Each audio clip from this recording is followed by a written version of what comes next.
In the darkness, some pony coughed. Who was it? Silence reigned.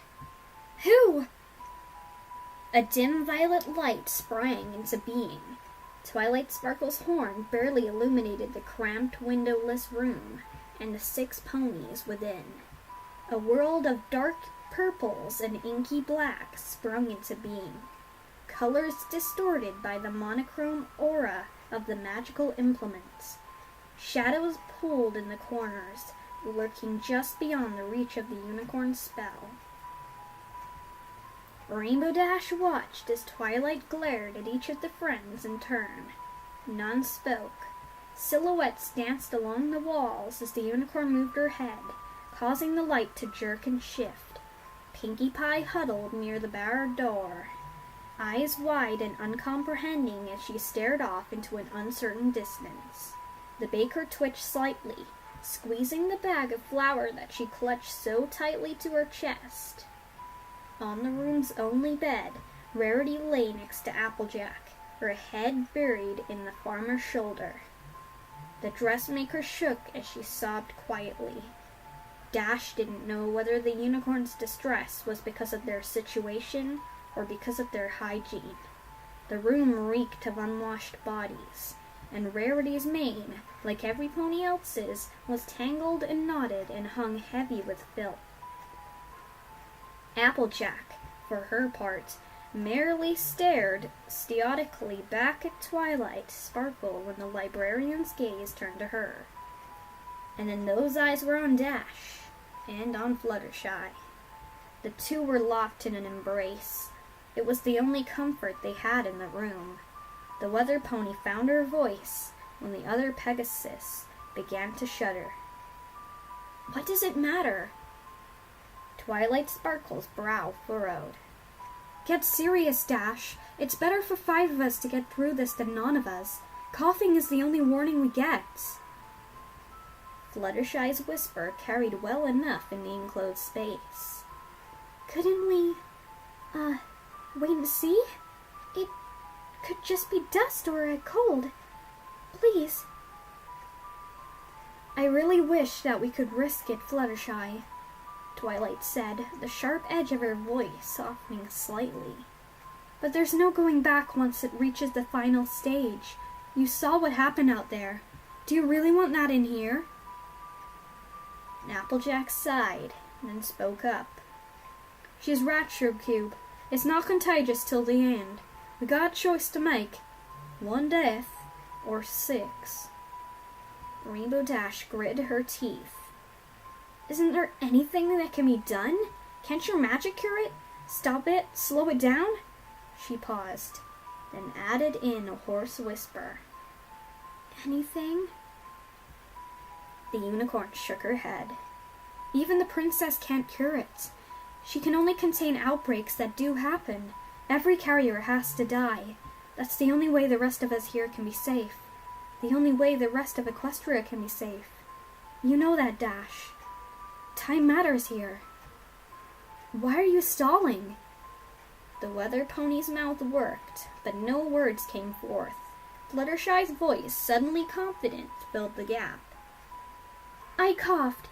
It was me. Rainbow Dash gaped at the other Pegasus, eyes wide with shock. The pink-maned mare turned to look at her and spoke, once again hesitant. It's okay. It'll be okay. I couldn't live with myself in it if any of you died, and I could have prevented it. It's better this way. Dash shook her head slowly and whispered a single, No. Applejack's voice was grim. Her mind's made up. It's a tough choice, but Fluttershy's got the strength of an ox. Only inside. How is she going to... The Pegasus trailed off. Twilight Sparkle sighed and slumped to the floor. We don't have any weapons, and I'm not trained in combat magic. Even if I were, it can't be me. It has to be you, Dash. Why me? The unicorn looked away.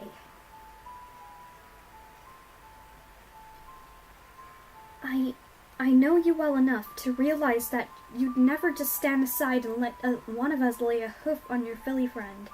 Maybe intellectually, you'd know that it's necessary, but your emotions get the better of you. Ask yourself, if it has to be any of us, would you really want any pony but yourself to... Rainbow Dash rose to her hooves. You're right. The mare's voice was hollow. She took a step away from the other Pegasus. Applejack spoke. Fluttershy, sit up and put your head up against the wall. It'll be a mat. A mat?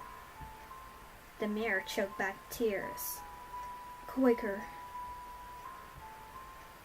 I'm so sorry, Rainbow Dash. I wish it could be any other way, Twilight said. The rainbow-maned Pegasus looked over her shoulder to meet the eyes of the mare she loved. Fluttershy had taken the Earth Pony's advice. They stared at each other silently for a moment. Eventually, Dash found words, as insufficient as they were. I'm sorry.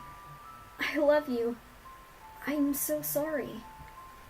The other Pegasus replied, voice shaking. I love you too, and I forgive you. It's better this way. Just make sure some pony takes care of the animals when this is all over. When everything is back to normal.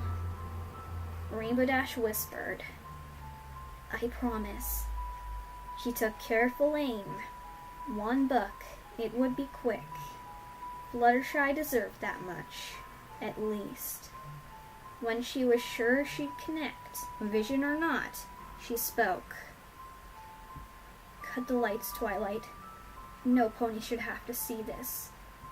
The horn's glow disappeared. Years of running and kicking clouds had honed Dash's muscles. She reared up on her front legs, gathered all her strength, and kicked out. She connected, and a dull thud was accompanied by the sensation of warm droplets splattering across her flank. It was followed by a high-pitched moan from the agonized pony behind her. Rainbow Dash reacted to Fluttershy's continued suffering without thought. She reared again and bucked repeatedly, steadying herself and adding force with swift flaps of her wings. On the fourth kick, the other mare's keening stopped with a sickening crunch. The weather mare's hooves dropped back to the floor. She stood shaking, her eyes wide and her heart beating nearly out of her chest. Her fetlocks were drenched with sticky blood. She could feel it beginning to clot. She wondered, despite herself, whether the mess would stain, whether her coat would bear the red residue of her deed. She wept quietly to herself. Silence reigned. In the darkness, some pony coughed.